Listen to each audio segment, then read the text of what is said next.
Hello दोस्तों, आपका हमारे चैनल पर स्वागत है। कहानी शुरू करने से पहले प्लीज हमारे चैनल को सब्सक्राइब कर लें और बेल आइकन दबाना ना भूलें, क्योंकि हम लाते रहेंगे आपके लिए हर बार एक नई मजेदार इंटरेस्टिंग कहानी। तो चलिए कहानी शुरू करते हैं। एक गांव में कोमल अपने माता पिता के साथ रहा करती थी। कोमल के पिता खेती बाड़ी का काम किया करते थे, जिस कारण वो बहुत गरीब थे। कोमल के पिता दिन भर खेत में काम किया करते थे और उसकी माँ सिलाई का काम किया करती थी, जिससे वह अपने घर का गुजारा करते थे। कोमल के माता पिता कोमल की परवरिश में किसी भी चीज की कमी नहीं करते थे। वे दोनों मिलकर कोमल को पढ़ा लिखा कर एक काबिल इंसान बनाना चाहते थे। एक दिन कोमल के क्लास के कुछ बच्चे मिलकर कोमल का मजाक बनाते हैं। अरे देखो देखो, कोमल के कपड़े कितने पुराने हैं। ये हमेशा एक ही कपड़े पहनकर रोज आ जाती है। लगता है इसके पास कोई और कपड़े हैं ही नहीं। अगर मैं पुराने कपड़े पहनकर स्कूल आती हूँ तो इसमें तुम्हें क्यों तकलीफ हो रही है? मेरे पिताजी एक गरीब किसान है और वो जैसे तैसे मेरे स्कूल की फीस भर पाते हैं, इसलिए मैं उन्हें कभी भी ड्रेस के लिए परेशान नहीं करती। कोमल, क्या तुम्हें पता है कि मेरे घर के नौकर भी तुमसे अच्छे कपड़े पहनकर झाड़ू पोछा करने आते हैं, और तुम हो कि स्कूल जैसी पवित्र जगह पर इतने गंदे कपड़े पहनकर आती हो। मुझे तो तुम्हें अपनी क्लासमेट कहने में भी शर्म आती है। वंशिका के मुंह से इतना सुनकर पूरी क्लास कोमल पर हंसने लगती है। कोमल रोते रोते अपने घर आती है और कोमल को रोते देख उसकी माँ पूछती है, क्या हुआ मेरी बेटी, आज तुम स्कूल से आकर इतना रो क्यों रही हो? तुम मुझे अपनी सारी बात बताओ, मैं तुम्हारी सभी इच्छाएं पूरी करने की कोशिश करूंगी। कोमल अपनी माँ को सारी बात बताती है और कहती है, माँ, मैं कल से स्कूल नहीं जाऊंगी। सभी बच्चे मेरा मजाक उड़ाते हैं और कहते हैं कि मैं हमेशा एक ही कपड़ों में स्कूल आती हूँ और मेरे से अच्छे कपड़े तो उनके घर के नौकर पहनते हैं। माँ, मुझे अपनी क्लास के सभी बच्चों के सामने बहुत शर्म आती है। कोमल, तुम्हें पता ही है कि हम कितने गरीब हैं, फिर भी हम तुम्हें एक अच्छे स्कूल में पढ़ा रहे हैं, क्योंकि हम तुम्हें एक काबिल इंसान बनाना चाहते हैं। अगर तुम्हें एक काबिल इंसान बनना है तो तुम्हें उन बच्चों की बातों का बुरा नहीं मानना है और आगे की ओर बढ़ना है। और फिर जब तुम एक दिन एक काबिल अफसर बन जाओगी तो वही बच्चे तुम्हारा ऑटोग्राफ लेने आएंगे। अच्छा बताओ, आज तुम्हें क्या खाना है? मैं तुम्हारे लिए वही बना देती हूँ।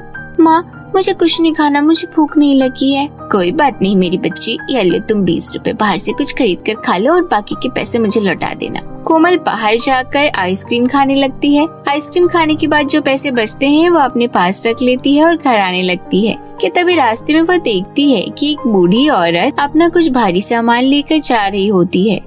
तभी कोमल उस बूढ़ी औरत के पास जाती है और कहती है, अम्मा, आपको कहाँ जाना है? लाओ, मैं आपका सामान आपके घर तक छोड़ आती हूँ। बच्ची, तुम बहुत छोटी हो, तुम इतना भारी सामान कैसे उठा पाओगी? तुम रहने दो, मैं चली जाऊंगी। अम्मा, मैं इतनी भी छोटी नहीं हूँ, मैं आपका सामान आपके घर तक पहुँचा सकती हूँ। कोमल अम्मा का सामान ले लेती है और उन्हें उनके घर तक छोड़ आती है। धन्यवाद मेरी बच्ची, तुम बहुत अच्छी हो। भगवान तुम्हारी हर मनोकामना पूरी करे और तुम पढ़ लिख कर एक नेक इंसान बनो। कोमल अम्मा को उनके घर छोड़कर अपने घर चली जाती है। अगले दिन कोमल फिर स्कूल जाती है और स्कूल में जाकर टीचर जो पढ़ाती है वो मन लगाकर पढ़ती है। और टीचर के जाते ही वंशिका कोमल से कहती है, कोमल, तुम्हारी बेइज्जती करने के बाद भी तुम वही कपड़े पहनकर आ गई। मुझे तो लग रहा था कि आज तुम स्कूल पढ़ने नहीं आओगी, परंतु तुम तो बेशर्म की तरह वही फटे पुराने कपड़े पहनकर स्कूल पढ़ने आ गई। मैं चाहे फटे हुए कपड़े में आऊँ या पुराने कपड़ों में, तुम्हें क्या लेना देना इससे? चुपचाप यहाँ से चली जाओ, वरना तुम्हारी खैर नहीं। कल की बेइज्जती के बाद मुझे तुम पर बहुत गुस्सा आ रहा है। कोमल वंशिका को गुस्से में सुनाकर वहाँ से चली जाती है। तभी वह रास्ते में नदी के किनारे बैठ जाती है और जोर जोर से रोने लगती है। हे भगवान, हम जैसे गरीबों ने तुम्हारा क्या बिगाड़ा है जो तुम आए दिन हमसे बदला लेते रहते हो? वंशिका की बच्ची आए दिन मेरा मजाक उड़ाती रहती है और मैं सुनती रहती हूँ। क्या आप हम जैसे गरीबों के लिए कुछ कर नहीं सकते क्या? मुझे तो लगता है कि आप बस अमीर और दौलतमंद लोगों की ही सहायता करते हो। अगर ऐसा ही चलता रहा था तो मैं इसी नदी में कूदकर अपनी जान दे दूंगी। इस तरह कोमल बहुत देर तक रोती है और अपना मन हल्का करके घर चली जाती है। घर जाकर उसे याद आता है कि कल उसके स्कूल में एनुअल फंक्शन है, तो वह अपने पिता से कहती है, पिताजी, मेरे स्कूल में एनुअल फंक्शन है और मैंने एक नाटक में भाग लिया है, इसलिए मुझे एक लाल लहंगे की आवश्यकता है। ठीक है मेरी प्यारी बच्ची, हम कल तक तुम्हें एक लाल लहंगा दिलवा देंगे। कोमल के पिता लहंगा दिलवाने के लिए कोमल को हाँ तो कर देते हैं, परंतु उनके पास पैसे नहीं होते। कोमल के पिता यह बात उसकी माँ से कह रहे होते हैं कि तभी कोमल सुन लेती है। कोमल अपने पिता की बात सुनकर लहंगे के लिए मना कर देती है और कहती है, पिताजी, एनुअल फंक्शन तो स्कूल में प्रतिवर्ष बनता है, मैं अगली बार एनुअल फंक्शन में भाग ले लूंगी, इस बार आप मुझे लहंगा मत दिलाओ। कोमल के पिता कोमल की यह बात सुनकर बहुत शर्मिंदा होते हैं और वह सोचते हैं कि हम अपनी इकलौती बेटी की इच्छा पूरी नहीं कर सकते। कोमल के माता पिता उदास होकर सोने चले जाते हैं। तभी कोमल अपने घर के आंगन में लगे पौधे के पास खड़ी होकर कहती है, हे भगवान, कोई ऐसा जादू कर दो जिससे मेरे पिता के पास पैसे आ जाए, वह मेरे लिए लहंगा नहीं बल्कि लहंगे की पूरी फैक्ट्री खरीद ले।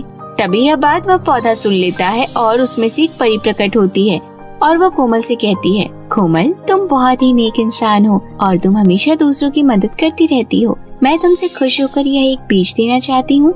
यह एक जादुई बीज है। इसे लगाने के कुछ देर बाद ही यह एक जादुई पेड़ में बदल जाएगा और इस जादुई पेड़ से तुम लहंगे लेकर स्कूल के एनुअल फंक्शन में भाग ले सकती हो और इस पेड़ से तुम लहंगे ले जाकर बाजार में बेचकर अपना गुजारा चला सकती हो।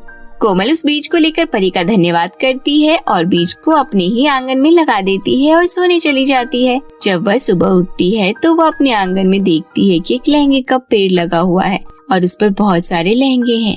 वह उस लहंगे के पेड़ को देखकर अपने पिताजी को आवाज लगाती है, पिताजी बाहर आओ, मैं आपको कुछ दिखाना चाहती हूँ। कोमल के पिताजी बाहर आते हैं और देखते हैं कि पेड़ पर बहुत सारे लहंगे लगे हुए हैं, तो वह कोमल से इस जादू के बारे में पूछने लगते हैं। तभी कोमल कहती है, पिताजी कल रात जब मैं अपने बर्थडे के बारे में सोच रही थी तभी मेरे सामने अचानक एक परी प्रकट हुई और उन्होंने मुझे एक बीज दिया और कहा कि इस बीज को लगाते ही थोड़ी देर बाद यह एक जादू लहंगे के पेड़ में बदल जाएगा। जब मैंने सुबह उठकर देखा तो यह सब सच हो गया। कोमल और उसके पिता यह सब देखकर बहुत खुश हो जाते हैं और कोमल उस पेड़ से एक लहंगा तोड़कर पहन लेती है।